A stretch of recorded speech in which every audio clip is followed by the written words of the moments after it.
Hello my loves, what's good, what's poppin'? My name is Rhea and I love poetry books. I think poetry can be quite deep, but it's so interpretive and relaxing, and I don't know, it just gives you a different perspective on life. And today we are going to be doing a new tag that has been circling the little beauty community, and it is the brands that excite me tag, and it was started by Samantha March. So I watched a couple of these. I think I watched it from Angelica Nyquist. Hopefully I didn't butcher her name. I'm so sorry, Angelica.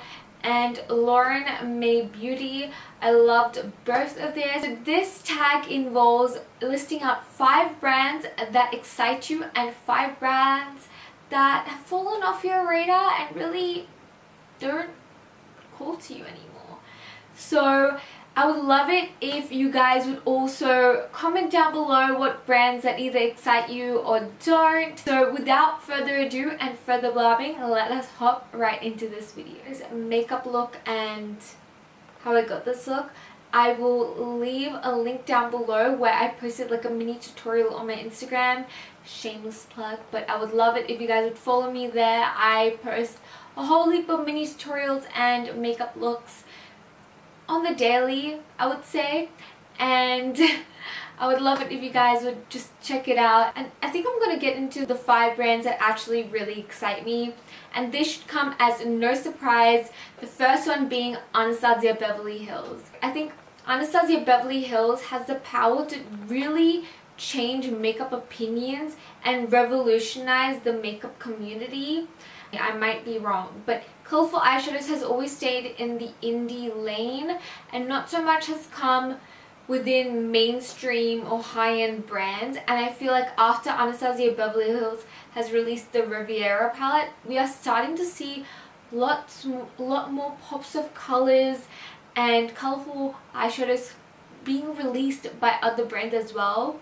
And by the sales and stuff that they've been hitting, other brands are starting to see, hey, people actually like color. It started off with their contour palette, the modern renaissance bringing the influx of warm eyeshadows, and their sultry palette causing Urban Decay, no offense, but no tea, no shade, just facts, to honestly, I don't know if it's just a coincidence, to create a similar, almost exact duplicate after the sultry palette being released, create the Naked Reloaded palette, which literally is the exact copy of the sultry palette. Yeah, that's why I love Anastasia Beverly Hills. I think that using her formula, her eyeshadows, her products are really something I just gravitate towards, and I find would really work well for anyone. And even if you're having a bad makeup day, you know you can count on an Anastasia Beverly Hills palette to really pull you through and get the look done. Next up, I want to talk about NYX Cosmetics, because I was going to say Wet n Wild, but we don't have Wet n Wild here. So the closest affordable drugstore, kind of the cheapest option we do have here is NYX Cosmetics, and NYX Cosmetics is kind of how I got started in makeup. Those were the kind of first products I started to buy and really fell in love with. I find all of their stuff, especially all of the NYX lip products, they are my go-tos. I remember the NYX soft matte lip creams, buying the minis, the entire collection. Their lip liners I buy all the time, literally. They are my go-to. NYX's Jumbo Eye Pencil in Milk I still use to this day, and the NYX Lip Lingerie Lip Gloss in Sable is what I'm wearing right now. I am an avid fan of NYX and an avid user. If you want to even explore color, they're an affordable way to explore color. Ultimate Brights palette, which is literally stunning. So highly recommend, but also they literally have everything you want and need, and every time they come out with something, I get excited. This may come as a surprise because many people have been saying that ColourPop over-releasing stuff is overwhelming, but I don't mind it because I put it into, my perspective is you don't have to buy everything ColourPop releases because they are targeting different market segments and different consumers. like those that really love warm tones, and those that really love neutrals, and those that really love color. So I'm not really like fussed if they over release stuff, because I know what I want and what really excites me. Like the Just My Luck palette, when they came out with that, I kid you not, I almost peed my pants. Like I was so excited. I'm just like, in my cart, let's put it in and let's get it shipped to my house. Like I need this right now. Like that's how excited I got. And I haven't been that excited since the, what was it, the Gemini palette, but I never ended up getting that, and I'm like, that's not happening today, folks. Not with this palette. Next up we have Stila, and honestly with Stila the only thing that excites me are the glitter and glows and shimmer and glows. I cannot say that, I swear that's a tongue twister. Every time they release new and upcoming kind of shades and color selections, I get super excited, and it's the only thing that excites me that's been coming out recently. So that's why I thought I'd include that in this top 5. And last but not least, the 5th brand that excites me is Huda Beauty, and I was kind of going on a decline after her controversy with the baked powders, but then after she released those quads, the mini palettes, oh my god, I freaking flipped out. I was like, oh my god, I haven't been that excited about a new release of makeup. And I love brands that make me fall in love with makeup and make me realize why I'm so passionate about this, and make me, when I look at that product or that brand, make me want to play with makeup. So that's what Huda Beauty does, especially with her new like liquid dual-ended eyeshadow sticks. I think that was genius. Even though she doesn't release things all the time, when she does, I really do like it, and I think, yeah, they're really gorgeous, and they really make me want to play and make me fall in love with makeup all over again. And now let's get into the 5 brands that really don't excite me. The first one is Mellow Cosmetics.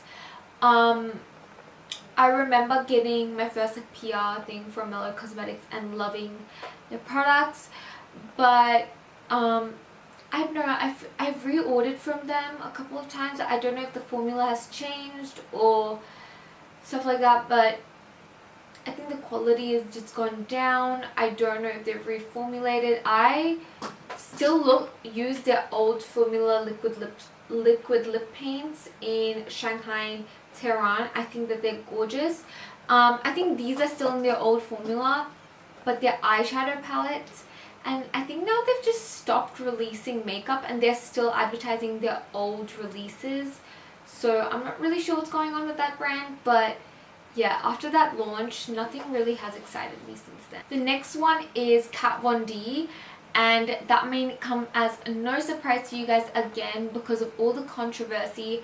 And I feel that if a brand has too much controversy and involving too much of their personal lives, I find that her brand really could have been saved if she just kept her personal opinions out of it. I think I remember the Kat Von D section in Sephora being packed full of people wanting to swatch her concealers, especially her liquid lipsticks.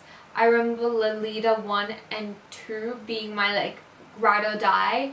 But yeah, nothing of her new releases. I feel like they either release too late or too bulky or just missing something. No one is cancelled forever in my books. I find that like if she does come out with a product that does excite me, hey, she's back up there, you know what I mean? Because these brands really did hold a really warm place in my heart. Like if my preference has changed or the brands have just really been shaking things up, you know. Next up is Makeup Geek. I remember buying Corrupt, Fireplace, Fire Dragon or something like that.